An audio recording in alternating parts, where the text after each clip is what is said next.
Right guys, before we start, remember to follow me on BitChute, Gab and my other social media channels that are linked down below. I really should promote them every time I make a video, but I forget like an idiot. Anyway, enough of all that. Boris Johnson's brown shirts are back at it again, harassing the people who pay their wages because the police are now the enforcement arm of pathetic ministers and their lunatic decrees. As we have seen at this point, the untold videos of them acting like some Tin Pot Nation's police force, arresting old men and women for doing nothing, smashing peaceful protesters to the ground for no reason, and on top of all that, they let mostly white, virtue-signalling BLM tosspots cause havoc in various parts of the country last year. Which pisses me off even more because we actually defended them against calls to defund the police, which won't be happening again, let me tell you that.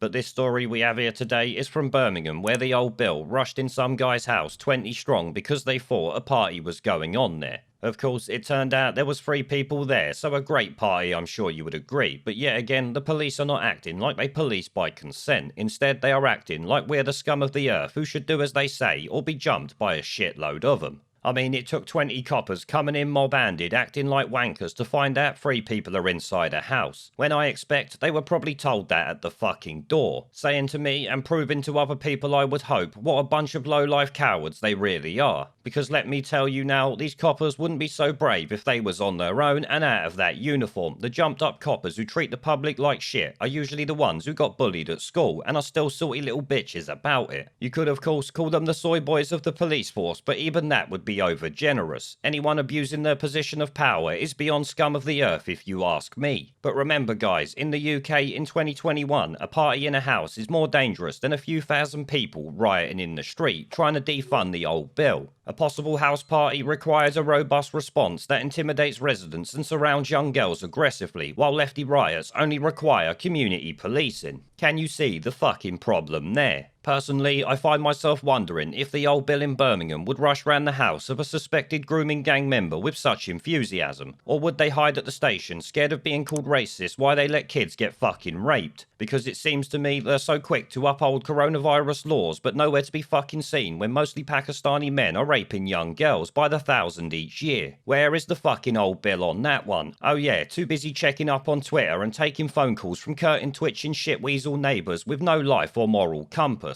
Because in fairness to the old Bill and for a bit of balance, we should remember that it's some curtain twitching neighbour who reported this guy to them, maybe because he had a bit of music on or something. Either way, I think both the neighbour and the old Bill really need to take a long hard look at themselves here. As I've said before, when all this is over, the people will remember scumbag old Bill that acted like the brown shirts, and of course curtain twitching neighbours going full Karen the moment they think someone is enjoying their life in 2021. If you report your neighbours to the police, no, I consider you on par with Jeremy Corbyn, Keir Starmer and even Boris Johnson at this point. Anyone doing that is the scum of the earth and nothing more than a septic spot on the arse of humanity I wouldn't piss on if they was on fire.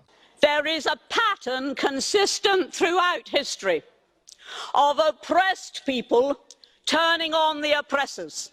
Slaves against their owners, the peasantry against the feudal barons, colonies, Mr. Verhofstadt, against their empires. And that is why Britain is leaving. And it doesn't matter which language you use, we are going and we are glad to be going. We're off.